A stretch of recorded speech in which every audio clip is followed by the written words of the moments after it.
Rais wa Marekani Donald Trump amewasili Japani katika kituo chake cha pili cha ziara ndefu ya Asia, ambapo amepokelewa na Mfalme Naruhito kabla ya kufanya mazungumzo ya kibiashara na Waziri Mkuu mpya Sanai Takaichi. Jumatatu, ikiwa kituo cha pili cha ziara yake ya Asia, ambayo anatazamia kuikamilisha kwa mapatazo ya vita vya kibiashara na Rais wa China Xi Jinping.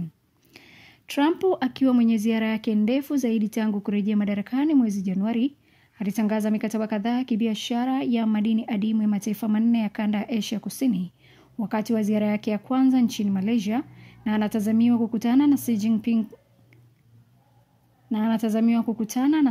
na Xi nchini Korea Kusini siku ya Alhamisi.